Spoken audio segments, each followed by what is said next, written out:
Okay, guys, today we have on Brandon Black, known on Twitter as ReardenCode. He's one of my longtime internet friends, and I've been wanting to have him on. And now we have a subject, hopefully, that will be invigorating. It's top of mind. And Rearden is pretty spicy. And so, I think this will be a fun conversation. We're going to talk about quantum today.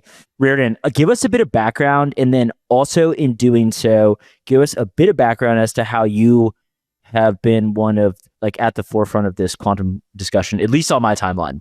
Yeah, sure. So background on me, I've been kind of in computer security for 15, close to 20 years now. Worked in Amazon payments and a bank security company before getting into Bitcoin coding. So kind of thinking about security has been my bread and butter for a very long time. So that's the important background for this discussion, I think. And then in terms of quantum, I don't know how I got into the middle of it. I'm a default skeptic. Whenever there's excitement about something, I come at it skeptically. And so just to give that, full disclosure, I do default to skepticism. And so when I started reading some of the newer quantum discussions in the last maybe year or so, there's been more noise about it. I really wanted to dig deeper. I wanted to make sure I tried to check my own biases. And so that's actually how this happened, is that I went to check my own biases, and the deeper I dug into it, the more skeptical I became. So then I was like, well, if my default skepticism is only getting reinforced as I dig deeper, I'm going to start talking about it. And 'cause at that point, I'd also learned a lot about it. So I learned about what they're doing and how they're trying to deal with the quantum challenges and everything. And nothing that I read relieved any of my skepticism. It all made me more skeptical. So that's how I got here. Okay, awesome. Yeah, and that's basically what I've kind of inferred from the timeline. I've always, you host occasionally these spaces on Twitter, by the way. This is a shout out. You guys should listen to these, where you guys talk about Bitcoin development. Shinobi's on there. Some of the, guys building on Bitcoin are in there. So my point is that I've respected you as somebody who's generally aware of what's going on. And also, you're fairly technical. I think that's something that I would also, want to make sure people have some context here. I'm not bringing on some random guy who just dug into it. You've been, technical and in Bitcoin for quite some time. Okay, so when you started digging into quantum, what was your, you said a year ago, this is really kind of festered in the past, I don't know, a couple of weeks. We'll get into that. But a year ago, what was the initial, okay, I want to look into this because of, the discussion, and what were sort of your initial takeaways? Yeah, so I think I'm trying to remember the timeline, but I know I kind of got pulled into it partially because people I respect started looking closer into it. Hunter Beast is an internet friend. Yep. And so when he started pushing to do more work on BIP360 or other quantum resistance in Bitcoin, that catches my attention. Anytime someone wants to change Bitcoin, it's an important thing. And frankly, I want to change Bitcoin. So in another sense, that's another reason I got into the quantum. I was like, oh, maybe this is a good reason to make upgrades to Bitcoin. So that's what kind of brought me into here. And so some of my early thoughts were basically, one, in reviewing the early work that Hunter Beast and others were doing on quantum resistance, I found myself really skeptical of the quantum resistant signature algorithms as appropriate for Bitcoin. There are some algorithms out there, quantum resistant, that as far as I can tell, are cryptographically sound. There's some noise on the timeline right now of people saying, oh, if we push risky crypto into Bitcoin, it could break it. I think a carefully chosen algorithm does exist that would be secure. So I just want to be clear. I don't think it's all bad crypto, but they don't seem appropriate for Bitcoin because they're large. And we know, Bitcoin, everyone teases Bitcoin for being 7 transactions per second. Oh, it's not going to be Visa, right? And if we were to add one of the current quantum resistant algorithms, I think the best out there is almost an order of magnitude larger than elliptic curve signatures and keys. So we'd be dealing with then less than 1 transaction per second if we adopted one of those post-crypto algorithms. So while I wanted to change Bitcoin, I then had that, oh, we're not ready for this yet reaction. Okay, well, if the post-quantum cryptography isn't ready yet, look, if that was ready, I'd be like, yeah, you know what? Let's just do it. Let's add it to Bitcoin. Let's make Bitcoin secure against this potential attack. There's no problem here. Okay, so it's not ready. Is this really a risk? Are we in trouble? Do we have to figure this out? Or can we take our time, is really the question that then came to mind. So I started looking deeper into the claims of the quantum researchers. And what do they base their timelines on? Why is Hunter Beast and others feeling like this is a soon problem as opposed to a later problem? Right. And that's where I got really, really skeptical, because the example, I mentioned it on my timeline not too long ago. Someone started claiming this thing, Nevin's law, right? They're saying, okay, Moore's law was for classical computers and Nevin's law is for quantum computers. And Nevin's law basically says that on some 1 or 2 year time range, we'll be doubling the number of logical qubits in our quantum circuits. And because quantum calculations can represent an exponential state within their calculation, and this is the fundamental promise of quantum is in here, right? That classical computers, every additional bit you can process is linear in how much more stuff you can actually represent. But because the quantum superposition, where each bit represents both states of that potential bit, additional bits represent exponentially more total state space, right? Because if you have 2 to the 2 is 4, 2 to the 3 is 8. That's how quantum bits represent stuff, is they represent all 8 of those states. So Nevin's law says that we're going to get double exponential processing power increases. And I mean, when you hear the word double exponential increase in something, you've got to be a little skeptical. So that was like one of the things that got me further down my skepticism. So then I'm like, okay, well, how fast are quantum bits scaling? And then it gets really confusing. So in the last year, we've had a bunch of different announcements. Oh, this chip has these many qubits, and that one has those many qubits, and all these announcements, right? And so the Nevin's law depends on how many logical qubits are in a chip.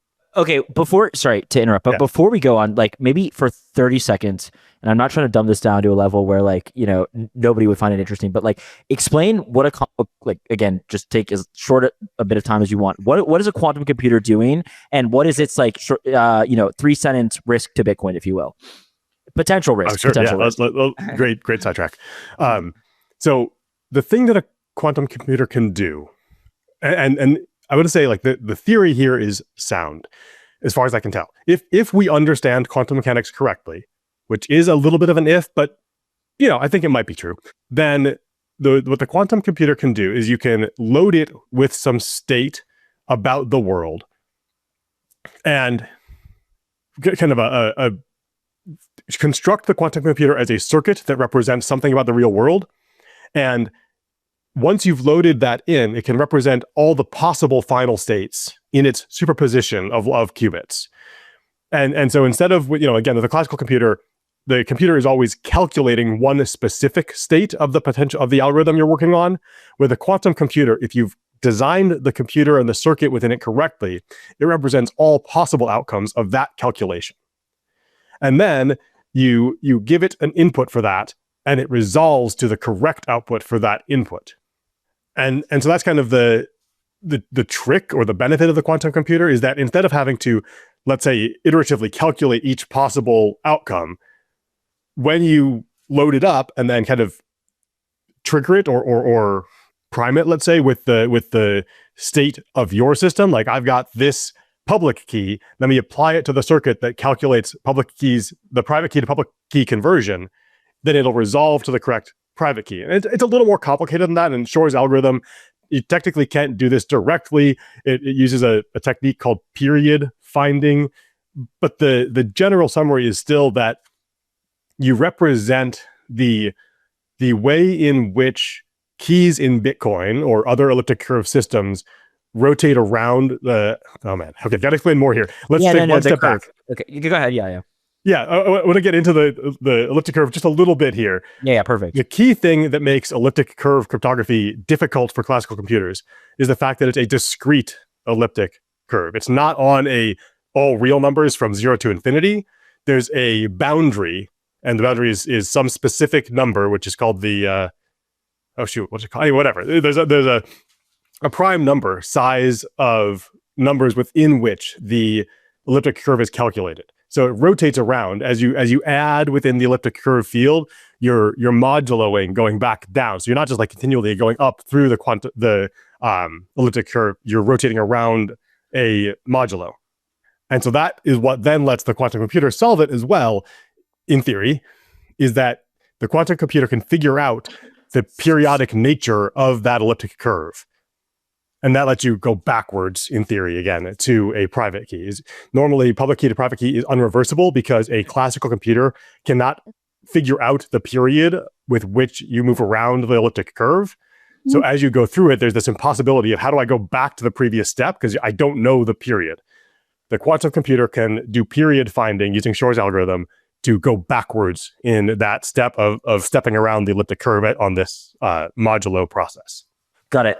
So that's the danger to Bitcoin, is that if the quantum computer can do this for large enough input sizes, 256 bits, then it can go from a public key to a secret key, which obviously then unsecures all of our Bitcoin.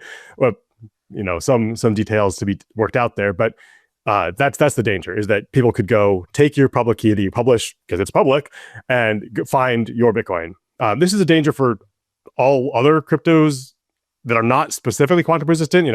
Ethereum also uses elliptic curve discrete or digital signature algorithm. So we're all in the boat together, essentially. Okay.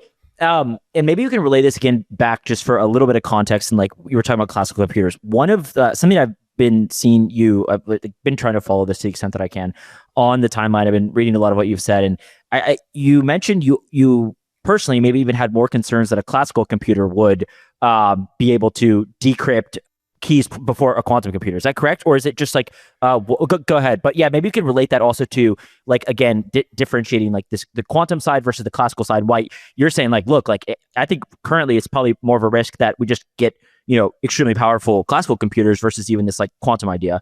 Yeah. So the idea there would be, I mentioned there's this period finding thing you can do using Shor's algorithm.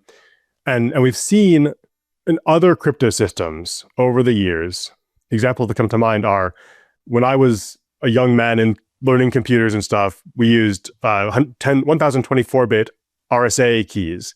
Yeah. And algorithms for factoring prime numbers improved to the point that, factoring coprimes, improved to the point that RSA 1024-bit was no longer considered secure.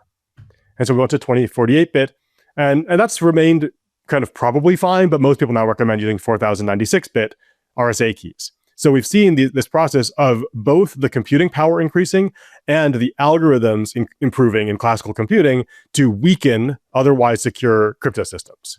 And this also happened in the AES world. AES uses this, there's a generator function that changes the key material you're encrypting with for each block of data you're encrypting. And people have started to use algorithms to kind of start to work that backwards. So if you can get even a small portion of the message, you can then find a few bits of the key potentially and start to reverse that key rotation function of the AES. So there's techniques that people do in the classical algorithmic work that reduce the difficulty of breaking these crypto systems. And if both computing power increases fast enough and those algorithms improve fast enough, you end up eventually with breaking the crypto. In this case, breaking the public to private mapping for the keys. And so what would that look like for elliptic curve? Well, we would see someone in the classical world figuring out a way to transform the problem from this essentially impossible guessing game, trying to guess where backwards you would go on the curve, to some other structure of the problem that is maybe similar to what the quantum computer would do, a problem we know how to solve. So can you convert it to factoring primes that we're getting better at already? And can you then apply some techniques to simplify that factorization in one way or another? Can you use things you know about the structure of the curve itself in order to make the calculation less difficult? And over time, these advances, they've been happening in fighting crypto forever. That's why we upgrade crypto systems. That's why we don't use SHA-1 in the internet anymore, right? So that's the kind of thing I'd be talking about, is just the gradual slog through improving the algorithms and growing the compute power. Got it. Okay, so I'm sure I'm going to come back to more technical questions that hopefully you can elucidate. But let's just now kind of zoom out for a second and like talk about current context. Where do you find yourself if you had to like self-identify on the spectrum of, on one side, well, I'm on the spectrum. Okay, nice. So that's the quantum spectrum. Okay, so on one side of the spectrum, you have it's all a complete scam. charade. This is all, like basically hype and mania, and nobody knows what they're talking about. That's one side. And on the far right, you have this is coming in 5 years. So I know you fall closer to the left side, but like, where do you from what I've, gleaned thus far, where do you where would you put yourself? And then maybe, like give us a little bit more, just, general ideas of like, okay, I think this is possible or it's not possible. I think you've said yourself, like you're skeptical it's even possible. So I'll let you go, but you get the general idea. Totally. So I find myself in a superposition of two states on that, where on the one hand, I can say with extremely high confidence, I've looked at a lot of the work going on in quantum, and near certainty, we will not see a quantum break of elliptic curves or similar crypto systems in the next decade. So that's like near certain. So that's one part of me is this. I've thoroughly researched. There's just not a way that happens. Good. I like those strong claims. Like those are good, sound bites. Like people actually make like bold claims like this, not like some nebulous stuff. But so, anyways, go on. Yeah. And then my emotional. I've talked to these people. I've asked them hard questions, and the answers I've gotten have been deeply unsatisfying. That part of me wants to say it's an absolute scam.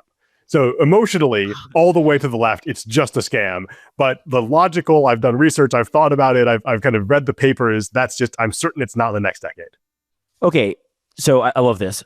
And I'm also glad I brought you on. And maybe I'll get somebody who's more on the pros. I'll bring Hunter Beast on, because this is somebody who's working on like BIP 360, and we can talk also about that in a bit. But so where is this disconnect? Like right now, for example, as you know, I've seen you guys back and forth a million times now. Nick Carter is writing this kind of series of posts on quantum, and there's like zero from my perspective, there's almost no overlap. At least when I see you talking about this, it's like there's no coming to an agreement. Like, and it almost appears as though you don't even agree to disagree, right? It's like, no, you're wrong. And he's like, no, you're wrong. And there's not much of like, there doesn't seem to be much common ground. So let me ask you, I'm not asking you necessarily to steel man, but why is there such a divide? Like, why are there people like you who, I think you're very smart. I don't know enough about quantum computing to know if you're an expert on quantum computing, but I think you're technically smart. So, but exactly. So like, I don't even know who the experts to listen to are, but like, why is there this massive divide? Like, I see you making rational points, and then I see what I think are rational points from Nick. But, to be quite honest, I can read this stuff and be like, you guys could be speaking it. You guys could be both completely bullshitting. And I'd be like, yeah, that sounds good. I like, both you guys are right. Spot on. You know what I mean? So why is there this massive sort of like, obvious like divide here?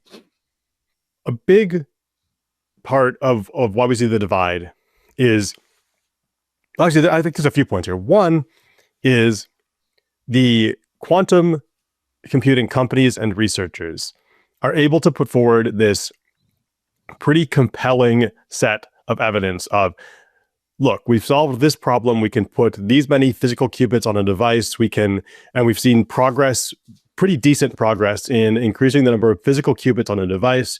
We've seen pretty decent progress in reducing the error frequency within physical qubits. And so they can show, here, look at all this progress that we're making in these two domains. More physical qubits, fewer errors. And so that's where I think the excitement comes from, that people in the investing world and within the quantum field, they're like, look at all this progress we're making on these things. So that contributes to a divide, whereas from the outside, since I'm not a quantum researcher, I'm not a quantum expert, I'm just someone who thinks about things, right? That's really the best way to look at it. I'm someone who is very competent at reading research, both, and I do this like in my own life for like medical research. Like I go to the source papers for everything that I care about. So I just have a competence in reading research. So from my side, I look and I say, okay, how would I know if this was a problem? And the way that I would know that we have a potential quantum break coming is that I would see evidence of practical scaling against real world problems. And so I would say, okay, the last number that someone attempted to and published findings on factoring in the quantum computing world was 15, I believe. It might have been 21. I get confused about that sometimes. But the point is, it's a number that my 6-year-old can literally factor. I double checked. I asked him. And no one's done a bigger number. Right. Yeah. So if I don't, you're scaling this and that, but does that matter to the real world where we're going to eventually break a crypto system? And the only way that I, again, is not someone working in the quantum field could see, yes, this is going to be a problem, is if it factors a bigger number, if it does something harder than what it has already done. And so that's where the break comes, is that difference between, okay, we're improving these things, but do those things map to the real world? They don't seem to. Yeah. Okay. So I want to interject quickly again now, back to your technical question. And I was trying to understand this beforehand. So when you talk about this idea of logical qubits, my understanding is that you can make all these qubits, but a lot of them are really screwy, right? They like mess up all the time. And so really you need like errors to be extremely, extremely low for this to be viable. And so that's one, I think. So can you kind of explain this idea of error correction, like how in order for these things to be viable for anything, the error rate needs to be, like orders of magnitude lower than it is now, or maybe, just a large decrease from where it is now?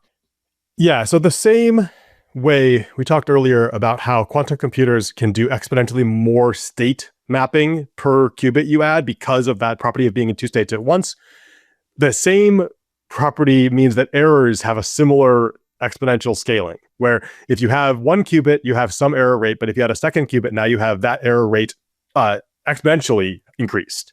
And so each qubit you add, whatever error rate you started with, the total error rate grows exponentially as the state space grows.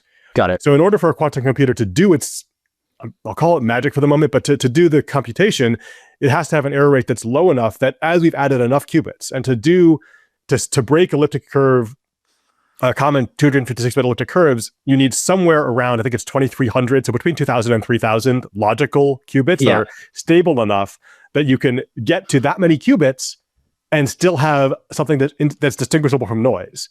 So there's thinking kind of the way the math works here, they think you need to have something like 99.999% correct, so a 0.0001% error rate on each logical qubit for you to get to those 2,000-ish qubits and get an answer out at the end that is not just noise. Okay. So that's what we're talking about here, is that the errors scale exponentially with the state. So the benefit of quantum is also its kind of Achilles heel there. Yeah. Okay. So then go back to this, like the number that a quantum computer is factored.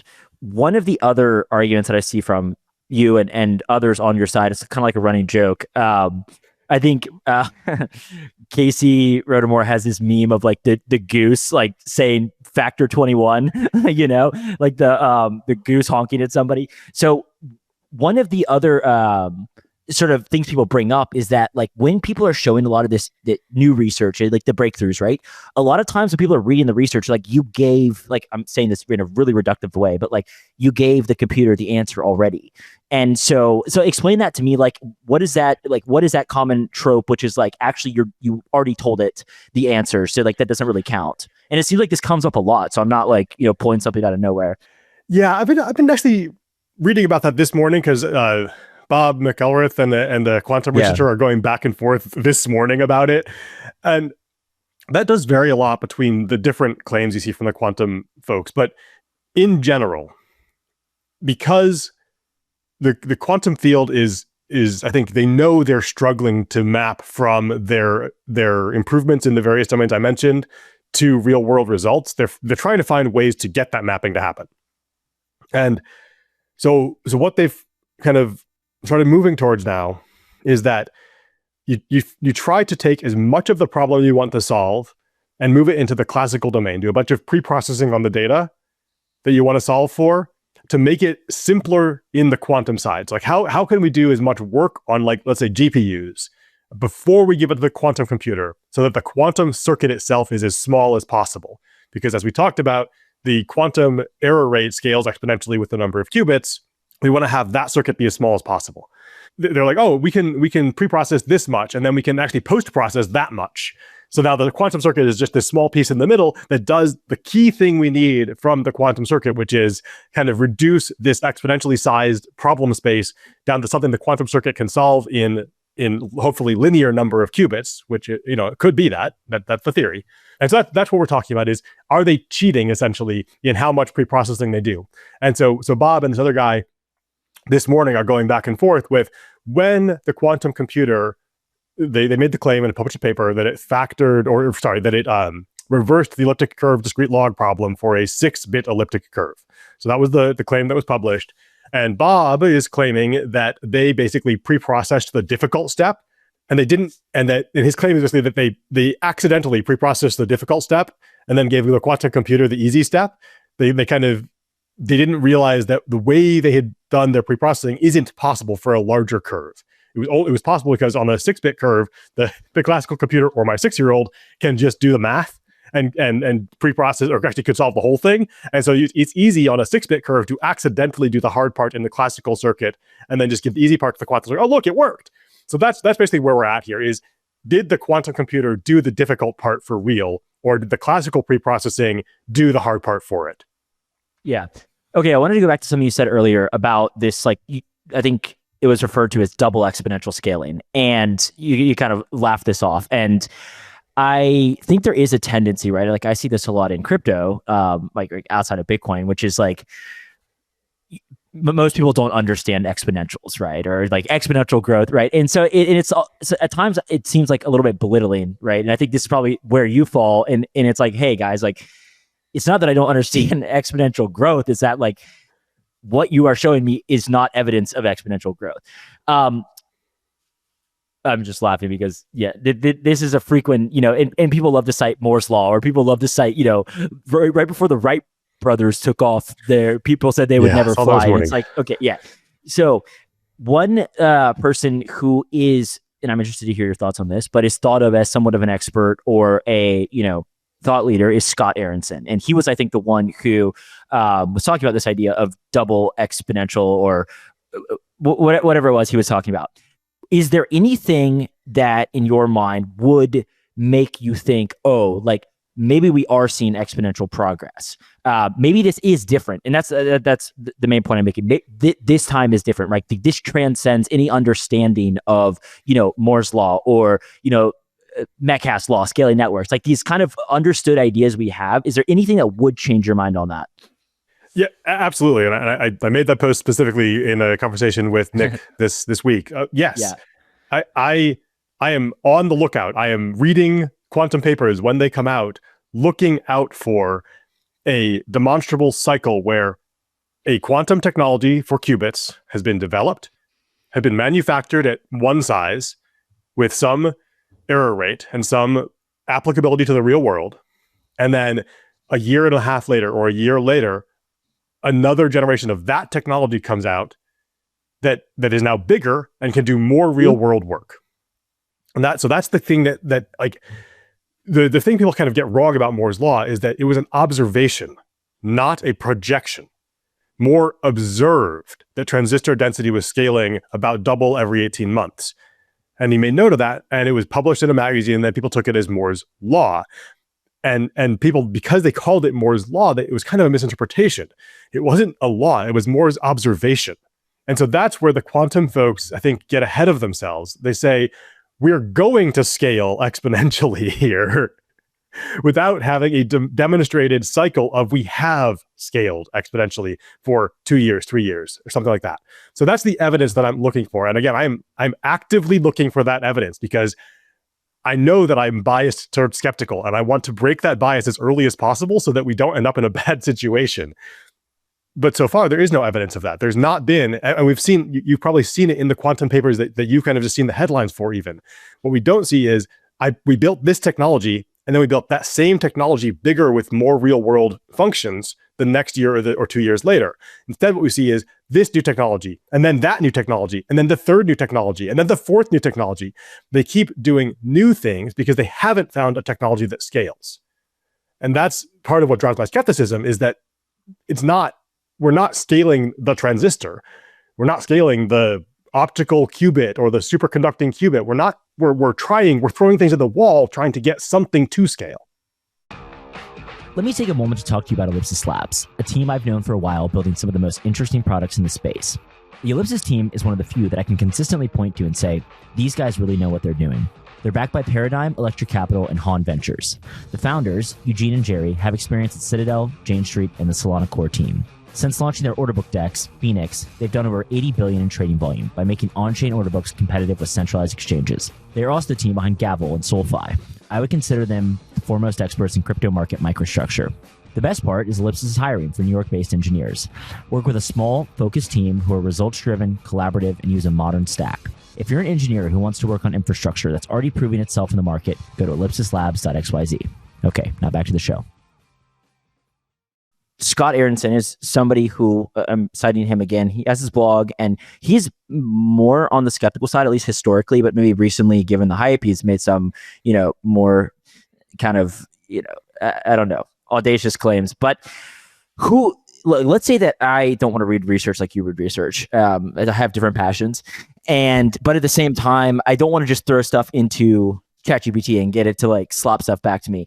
Like, are there any resources that you think are good, but also to the extent it can sort of gets away from the bag bias? And I'm not necessarily accusing everybody of the bag bias, but like it does seem most of the strong claims come from people who have some like especially the quantum labs and stuff, right? Like obviously they're raising a ton of money, right? Like, so are there any good resources for somebody like me who wants to understand this or at least keep abreast, but I also don't want to read like the 40-page research papers that you're reading?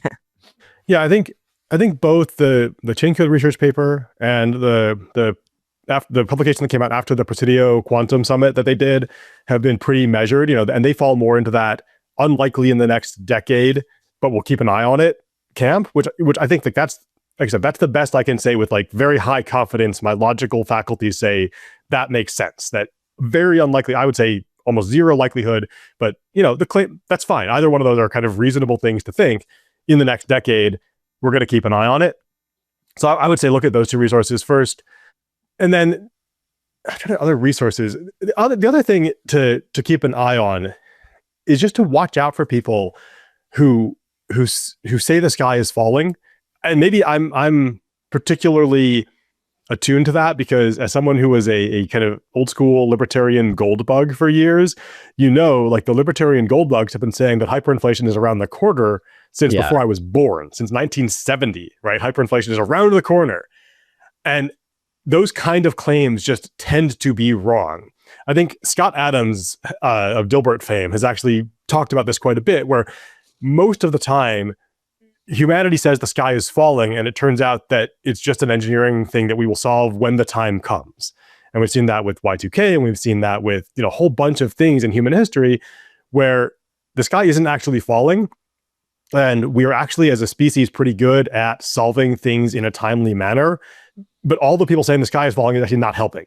And so the other way to just look is say, who is doing like the methodical, careful research towards quantum resistance, and what are they doing? What are their actions? So I think that's consistent with what I've said about reading the quantum papers. Like, what's the real world saying? And so what's happening in the real world is that people like the Blockstream research team and Hunter Beast and others are doing this methodical process where we're figuring out, can we improve the post-quantum crypto? How do we get that into Bitcoin?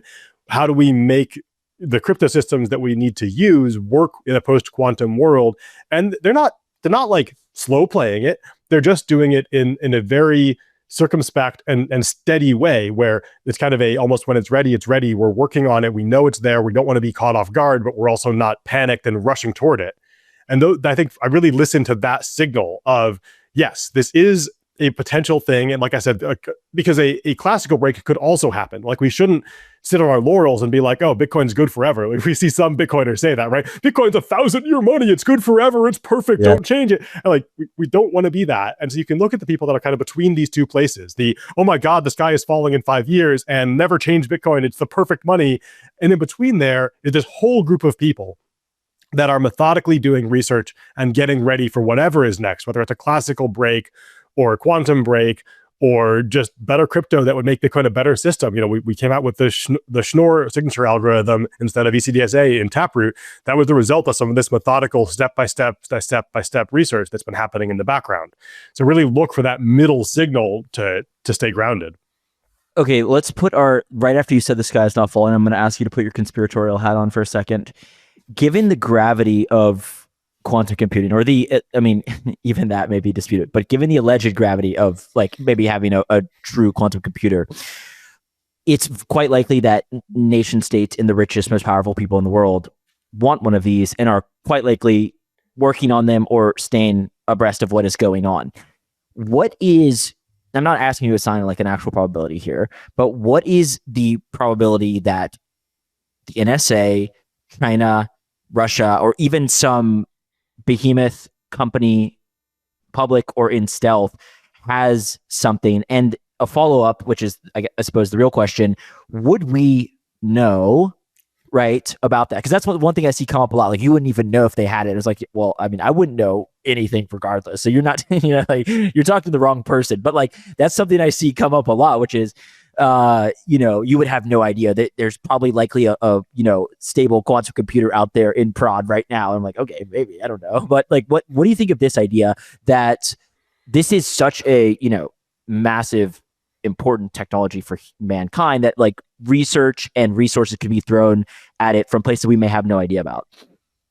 I think the biggest thing there is something like this would be a big project, like Manhattan Project size. And while we from the outside wouldn't necessarily know where the NSA or North Korea or whoever might have gotten to on this research, from the outside, we would still see the trickle downs, the underlying science would still be coming out there. And so I talked with a friend about this yesterday, I think. And so either this is the best hidden massive research project in the history of mankind, or it's not happening. And if it's the best hidden large research project in the history of mankind, they're probably not doing that to break Ethereum or Bitcoin or any of the cryptocurrencies networks, right? Yeah. They're probably doing it because they want to decrypt communications between their enemies. And the idea that they would blow their load attacking crypto when they have the equivalent of the Enigma decryption, like they went to such lengths to hide their ability to decrypt things with Enigma. They literally let American soldiers die by not using their intel to its full capacity, because that saved so many more Americans and others down the road by keeping the Enigma secret, the Enigma break secret. And so what I can tell you for sure is that if they have it, they're not coming after us in cryptocurrency. They're using it on the geopolitical stage. And based on the evidence of I kind of go back to, have we seen practical, even little bits of scaling starting to happen in the civilian world to show that, yes, this technology has the ability to scale to the point where it could do that? Like, I would totally buy that the NSA is 3 generations ahead. And so if we saw, let's say, the scaling from 2 to 4 to 8 logical qubits in the civilian world, they might have 500 qubits in the NSA. And that would be like a huge difference. But since we don't even see those 2 to 5 to 8 logical qubits in the civilian world, I think it's probably not happening. So you said assign a probability. I would say there's a well, you don't have 1% chance they have something like that. Yeah. It's just very, very low, because we don't even see that little trickle down of, we figured out like the very basics to make this start happening. We haven't. Without asking, not asking you to throw anybody under the bus here, but especially like quite literally in the past 2 weeks, this has like blown up our timelines, right? Maybe we've just like moved on from, on the Bitcoin side, we moved on from filtering spam and stuff now, right? But it's really come about in the past couple weeks. And like I said, I'm not asking you to throw anybody on the bus, but can you sort of speculate as to why this has just now come to, I mean, you said you've been following this for about a year, like which I have seen stuff also for a while, but so you started digging into a year ago, but I mean, like in the past month or so, it's like everywhere. And like, what is causing this? It just from your perspective, like where's this all coming from? Crab market. Look, Bitcoin makes an all-time high in gold, and people are fucking grumpy about it. And when you get grumpy, you look for reasons to be grumpy. Seriously, the FUD dice get rolled whenever there's a down market or a crab market. And so someone rolled the FUD dice. We got quantum this time.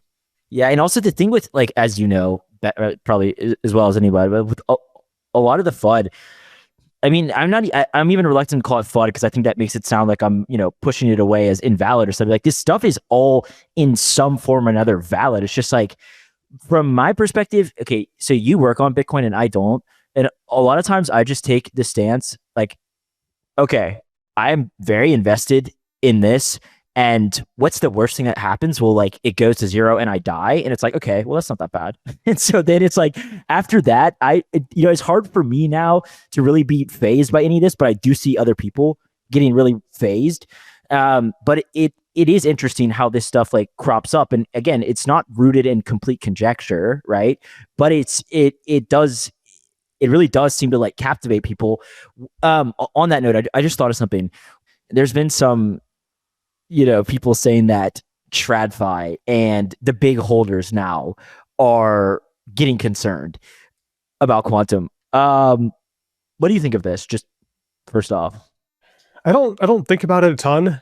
I think Mandrick posted something along the lines of, if they are okay, they're selling some Bitcoin. That's okay. People sell Bitcoin all the time. That's how it goes. That's just, capital redistributes in various ways, from the doubters to the confident. It's why Warren Buffett was retired so wealthy, and why I won't, because I'm not as smart as him at making investment decisions for the long term. And that's one of the things that he did so well, is holding through the ups and downs. When you'd see the value in a company and hold it forever. And so, yeah, people getting spooked. Okay. I mean, that doesn't give me any information. That's just some people are easily spooked. Some people aren't. I guess the argument, whether or not you think this is valid, is, okay, it doesn't really matter if it's real.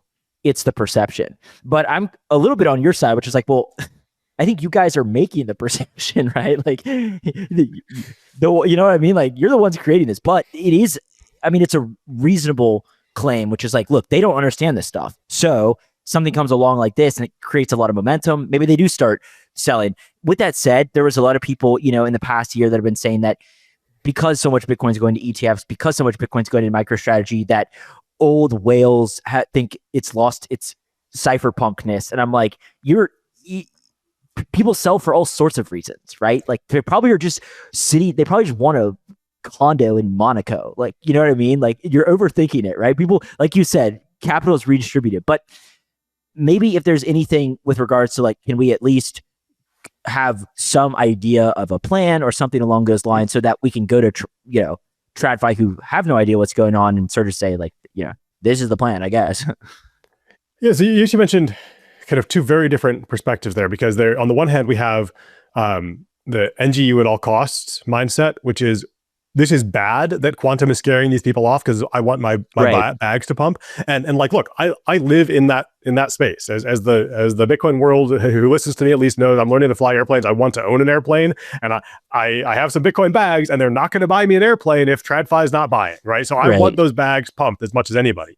So that's the one mindset, is, NGU at all costs. And there's obviously the exact opposite mindset of Bitcoin's already NGU too much. We've got too much TradFi. And so the old whales are selling because it's not cypherpunk enough anymore. And like, I don't care. Right. Yeah. Bitcoin. Well, also one thing that this is just a bit of a personal, point of contention here, and you're a developer, so I think you understand this even better than I do. But a lot of times the people who say this, I'm like, have you ever spun up a Bitcoin node?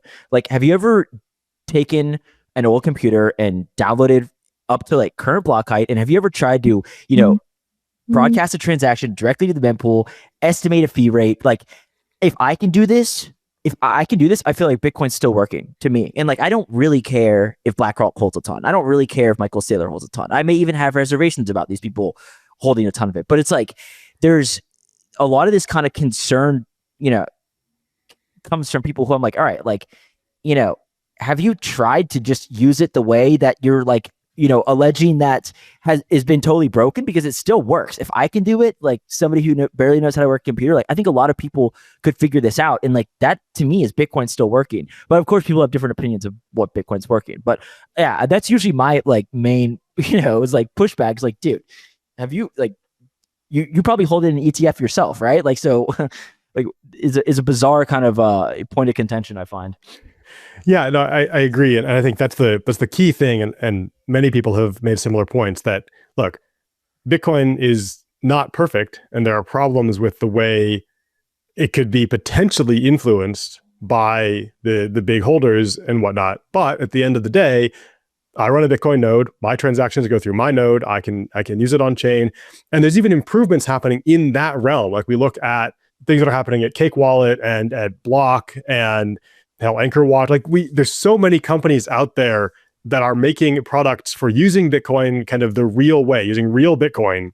And it gets better every year. And it gets more usable. And people don't even kind of think about, even the Block Square launch recently, people don't really realize what a change that is in the world of using real Bitcoin. And is it like super cypherpunk? Is it the magically perfect thing that some people kind of wanted it to be? No, but it is real people using real money for the first time since 1850 or something. Like people, maybe 1900, like people stopped using real money and lost track of what that meant. And now we're in a world where real money is a thing for many people if they want it. That's huge. And we're still there, regardless of what's happening with the ETFs and Sailor and it's not cypherpunk enough anymore, all this stuff. But the reality, if you look again, I really live in this real world thing where in the real world, I see better and better and better access to real money for people. Well, and fees are so cheap on the base layer that, like, I'm sorry, but even if you are in a third world country and you make $20 a day, if you want, you can still self-custody UTXO. So, like, Bitcoin. You know what I mean? Like, maybe in the future, and I agree, like, there are scaling solutions that hopefully will come along, but like for the time being, there's zero excuse. Like, I'm sorry, but like, go look. It's less than one sap per VByte, right? Like, you can do this if you want. So, but on that note, there's been a lot of kind of, and this transcends just the quantum topic. There's been a lot of discussion about Core and whether or not they do anything or even aware of this stuff. What do you think about the, pushback on Core? Are they doing enough? Does it matter if they do anything? Like, what, just like, give me, there's this always, it seems like all different types of FUD also bring up, like, let's screech at Core, which sometimes is fine, but like, it's interesting. So I'm curious to hear what you think about, this aspect, like the real developers. I have a great respect for the core maintainer team and the core developers, outside of the maintainers as well. I don't think they're perfect. And I think that's the key thing, which I find so funny. Before the filter FUD, essentially, if you will, I was a pretty loud skeptic of core. Yeah. Because I think that they do a lot of really good work as a group. However, I think they don't really acknowledge the importance of continuing to develop Bitcoin's consensus rules to improve over time, whether that's for better crypto systems or for things that I really like, the covenants, whatnot. So I was a loud skeptic of Core. And then the filter folks come out and they're like screeching about Core being captured and Blockstream and chain code and whatever are running Core. And you're like, well, no, that's not it. I mean, they're imperfect, but they're not captured. They're not bad actors. They're just a group of people that are trying to build an incredibly challenging piece of software for a very adversarial environment. And they're making the best decisions that they each can every day to make Bitcoin better.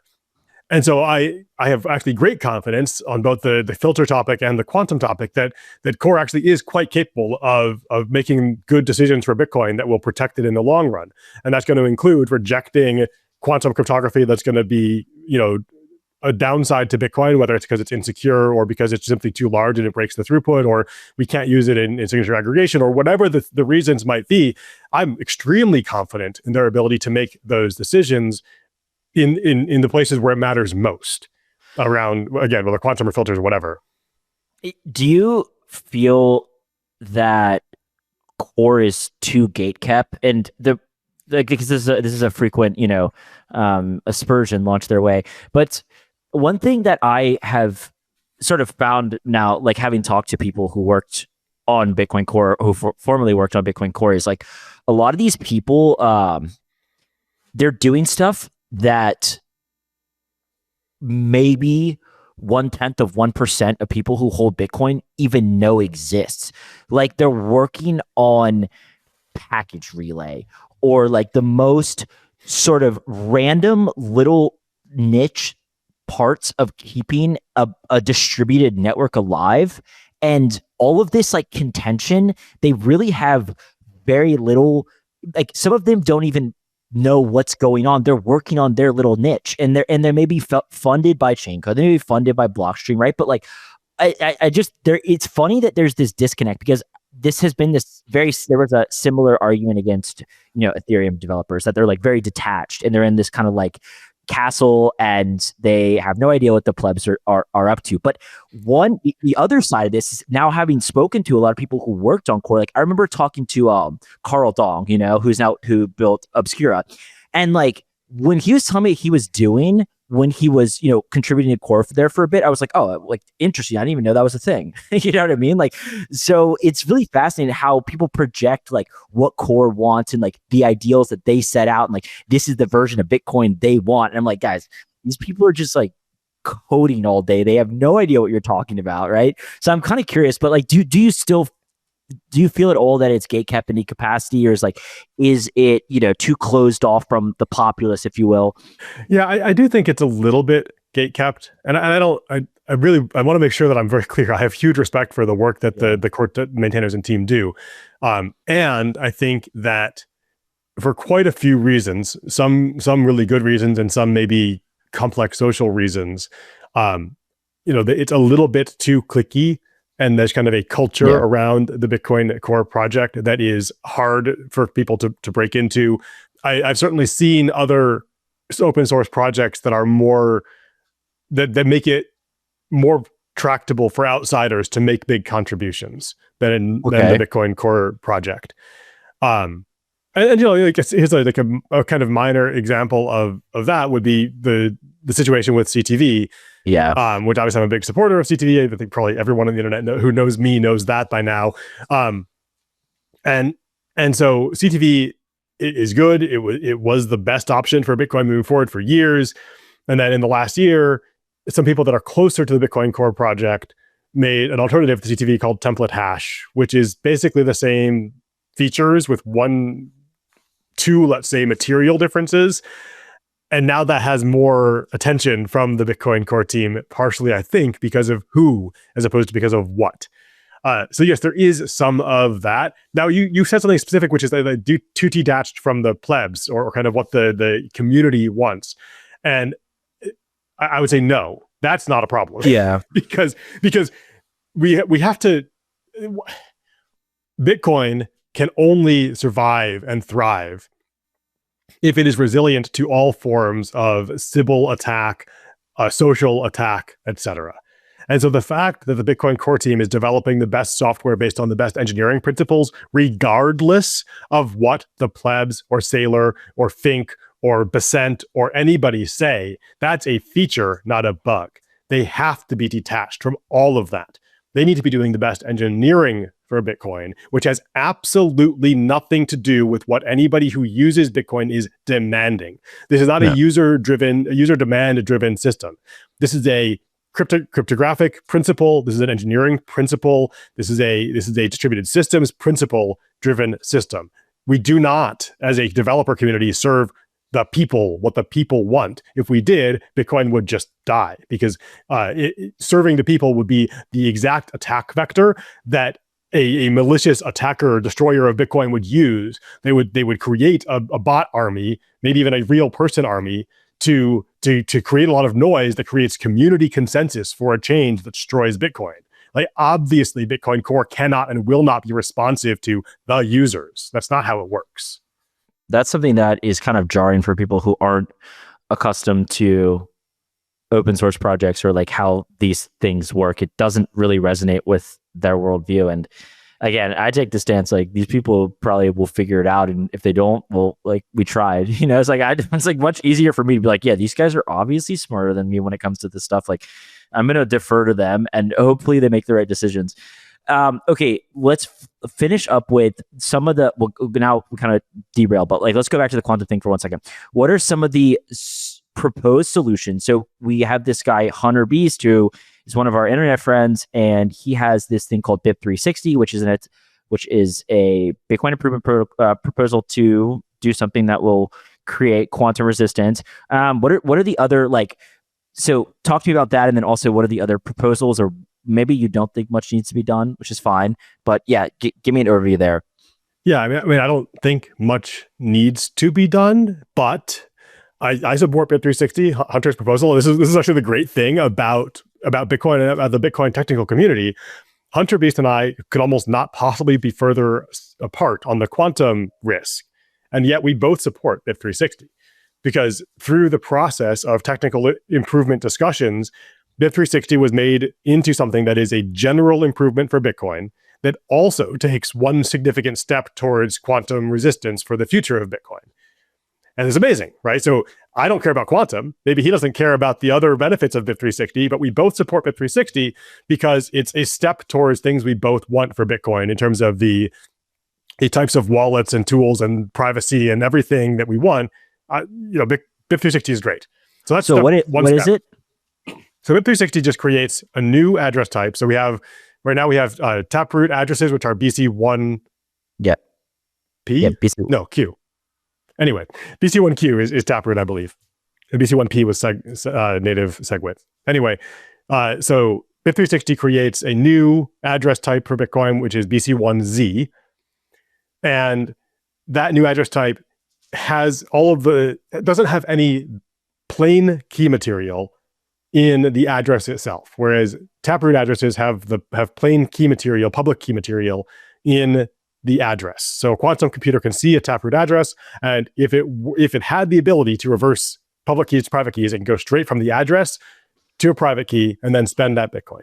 Got it. And BIP360 does not have that specific aspect. It's a hash, which quantum computers are a little bit helpful for breaking hashes if they ever get there, but they don't fundamentally break hashes the way they could fundamentally break elliptic curve keys. So BIP360 puts a hash instead of a key into the address, but is otherwise similar to Taproot, where you can have a variety of different scripts underneath that hash. So that's all BIP360 is. New address type that's hashes only, no key in the address itself. Are there other proposals? Oh, also, correct me if I'm wrong here, but the current, assuming this is just for listeners' sake and, maybe some reassurance, current Bitcoin addresses are typically quantum safe. Is that correct? If you're self-custodying in some capacity, assuming your keys are not from 2009, correct me if whatever I'm saying is incorrect, but they are more either quantum safe or more quantum safe than Satoshi's keys. Yeah. So this is a bit of a contentious topic as well, because everything is contentious here. Yeah. So pay to script hash, pay to witness script hash, pay to witness pub key hash. These are kind of the legacy 3 addresses, 1 addresses, and BC1 P addresses. These are all hashed address types.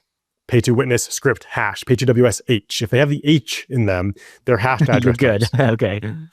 And those are resistant to if you've never reused an address, and if your descriptor or your XPub are secret. Those are important qualifiers.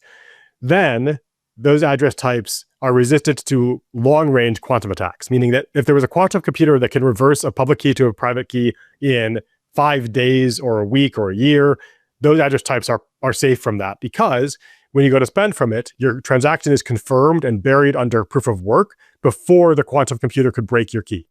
Okay, good news. But if there's a quantum computer that can reverse a key in 10 minutes, those are not safe. So in the period where you've broadcast a transaction, but it has not yet been confirmed, it could be decrypted. Yeah. So that's the key thing, is those hash addresses, they're safer if you've never used an address and if your public keys are secret. You've never given your XPub to a public website. Yeah, so the XPub is the important thing, right? That's the most, okay. Right, so if you've leaked your XPub, then those address types are also not safe. And you also shouldn't leak your XPub to begin with. Don't leak your Yeah.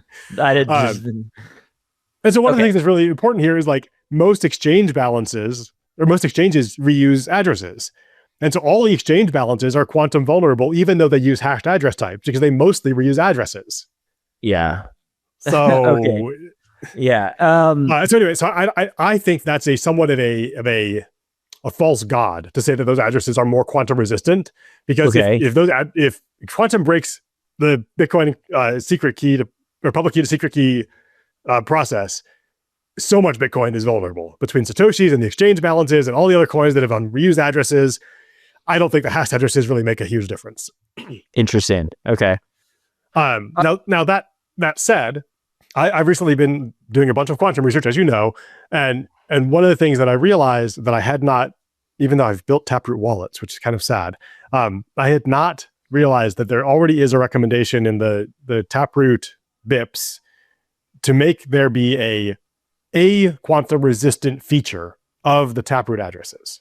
And so what this actually means is that all modern address types, since P2PK, since those 2009 addresses, all modern address types have sufficient quantum resistance hidden in them that if there were to be, let's say tomorrow, we found out that the NSA actually has a quantum computer and we immediately need to fix Bitcoin.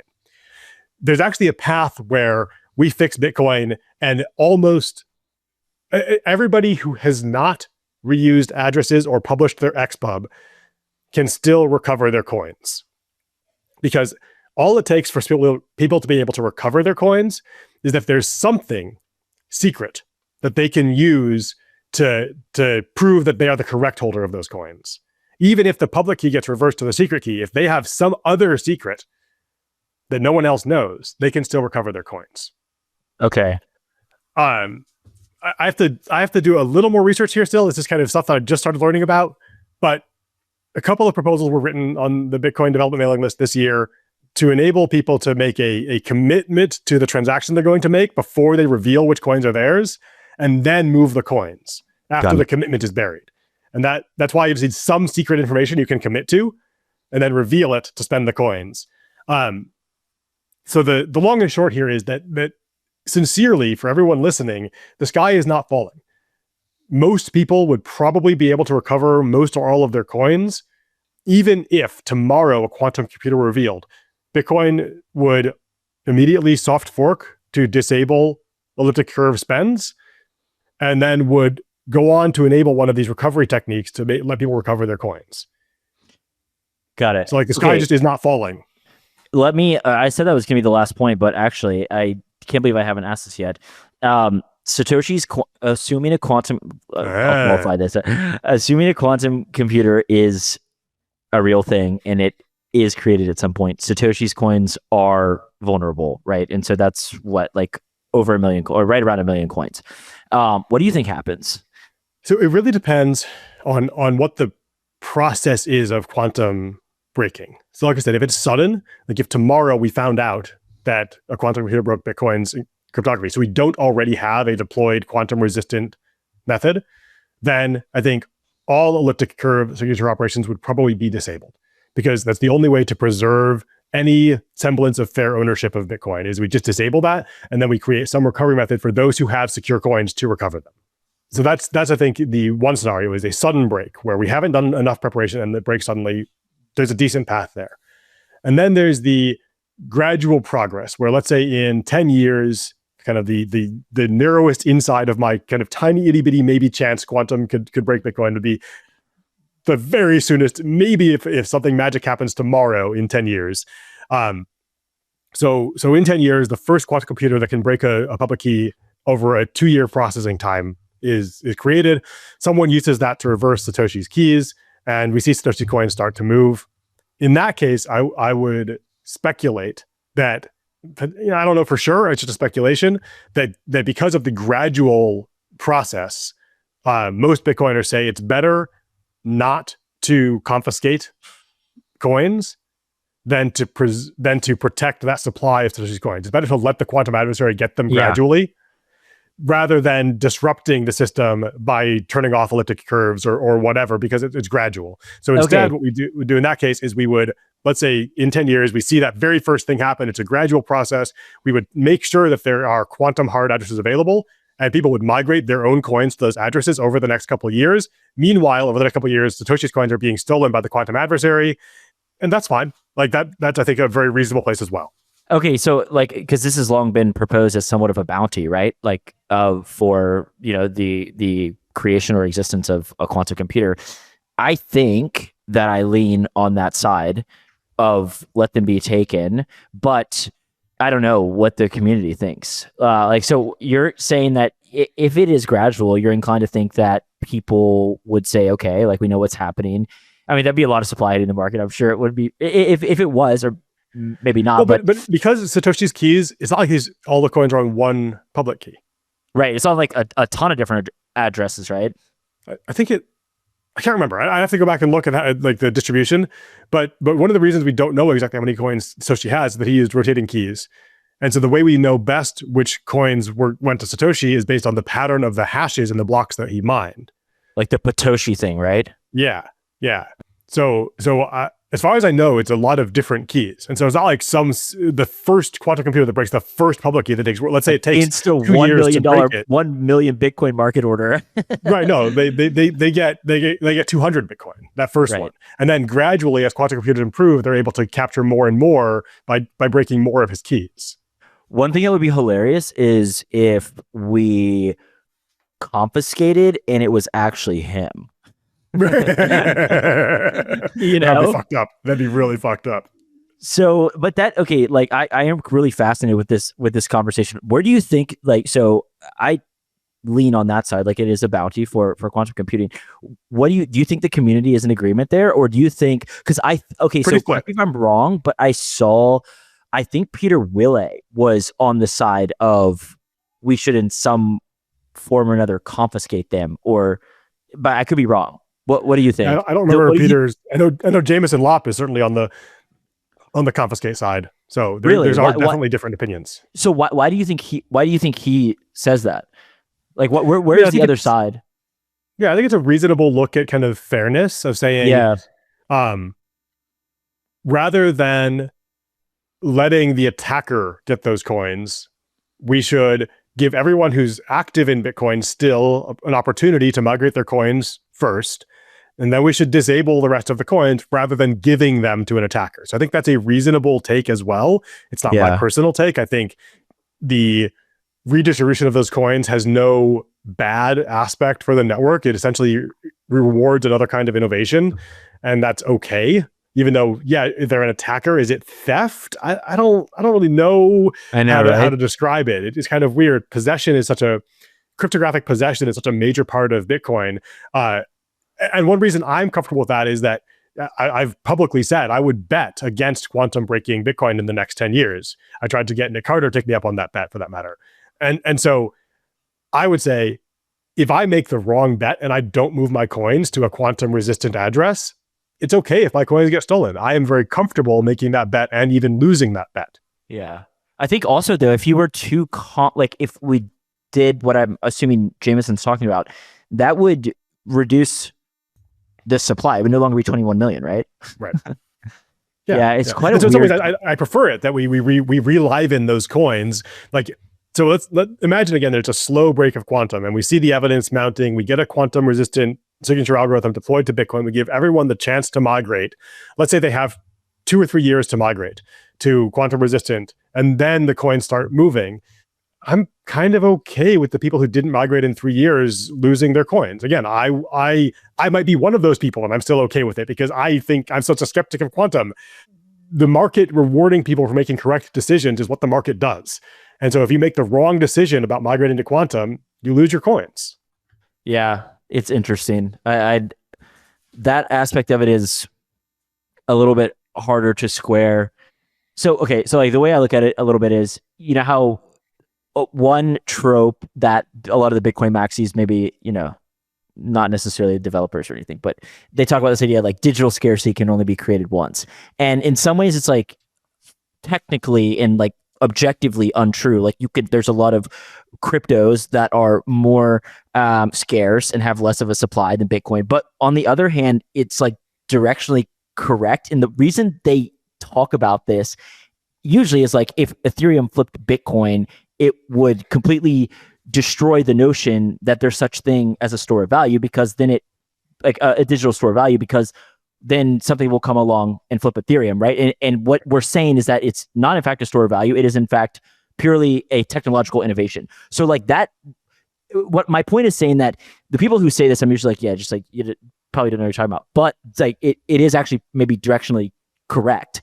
I sort of apply the same broad rationale to this idea of like the confiscation of coins or whatever, because it's kind of like, on one hand, yes, like, you have 2 or 3 years to migrate, and that's, maybe you deserve to lose your coins at that juncture, right? But at the same time, if we were to think of like a bearer asset like gold, right, where ideally, you assuming it's in your possession and you have the security to, hold it, it is yours in perpetuity, and you can take it anywhere and you can have that value, right? The inability to destroy gold is a value of gold. Exactly. And so there is some it could definitely, I could definitely see this, assuming any of this is viable, I could see this really spooking the market in the sense that if a quantum computer is able to, take your coins, it may concern people that the next version of a quantum computer can break the quantum resistant stuff. You know what I mean? Like those shelling points can be very real,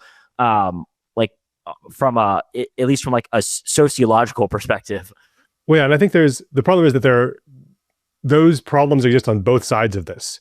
Right. If the developers can disable your signature algorithm because they think there's a new threat, then your ownership is pretty suspect. Right, exactly. Or if that new threat can take your coins, your ownership is suspect. And at least for me, I am much more comfortable with, if I don't choose to move to new cryptography and my coins get stolen, that's an error on my part. I'm much more comfortable with that than with the developers being able to turn off my signature algorithm when they decide there's a threat. It's kind of like you left your gold outside. You left it on the park bench, and that's on me. Yeah. And that's why only if there's a sudden break would I support turning off the elliptic curve, because the sudden break is something that, let's say, no one really predicted, and then the only rational course is that to preserve some sense of ownership, we just disable all of that. But if it's a gradual break, it's like people had a chance to fix their shit. Yeah, their coins are gone. Yeah. Okay, one final question. I promised the last one. Do you think we get any, since I have you, do you think we get any upgrades to Bitcoin in the next 2 years? I'm throwing out an arbitrary timeline. 2 years, and if so, what are they, or is it? I would say I'm optimistic. Let's say I'll give it a 75% chance in the next 2 years. Okay. We at least see kind of activation. We at least see an activation client that is widely supported and is kind of in the activation process in the next couple of years would be 75%. And if I had to really guess at what it might be, I would not be surprised if it ended up being BIP360 plus the Taproot native rebindable signature soft fork, which is template hash, internal key, and checksig from stack. Or it could be consensus cleanup, although I think there's a little bit more controversy around that. I think I've been surprised and happy, frankly. I think BIP360 has seen a lot of support. And then the Taproot native rebindable construct is basically the modern successor to both CTV/L-enhance, kind of my stuff, and the logical successor to any prev out. And both of those had a lot of support in the past. That proposal is getting close to kind of refined and ready. There's support around it. And that those things together make a really good, compelling upgrade for Bitcoin. And it comes from the right region of France to be supported and all this stuff. So yeah, if I had to guess what it would be those. One little side note there, I did not fully answer one of your questions, which was what else is out there for kind of current proposals to improve quantum resistance. And one of the great things about the situation is that there's a lot of ways we can get some level of quantum resistance. So BIP360 is a stepping stone. If we were to add OpCat to Bitcoin, with OpCat, you can build quantum resistant signatures on chain in scripts, essentially. And so the other thing I wouldn't be surprised to see would be to also include OpCat in that opcode package I was just mentioning. So BIP360 plus the Taproot native rebindable plus OpCat, because then we have a genuine story that says we've got quantum resistance. We also solved for a lot of kind of vaulting and security use cases. We also solved for lightning symmetry. We solved a bunch of different people's problems with something that is not a ton of code. It's something that is very tractable to activate. It's a safe, reasonable upgrade that matches the kind of core gradual process and really solves a lot of desires for the future of Bitcoin at all levels, right? That the pure technical stuff that I said core focuses on, this solves problems they have, and also the kind of the user side that I said we should ignore as much as possible, but we also don't totally ignore that it also solves problems for them. So the fact that we get both of those together with that opcode package would be pretty cool. Okay, well, I'm hopeful as well. You're on Twitter. Is it at ReardenCode? Yep. At ReardenCode. Okay. You're currently independent, right? Like do you work for anybody right now? I work for some grants, and I kind of do my own writing and publishing and stuff, just my own thing for now. Okay, awesome. Yeah, follow Brandon at ReardenCode on Twitter, and you can stay apprised of all of the, skepticism around quantum. So thank you so much for coming on. This was fantastic and very timely. So I appreciate it. Thanks much, Court.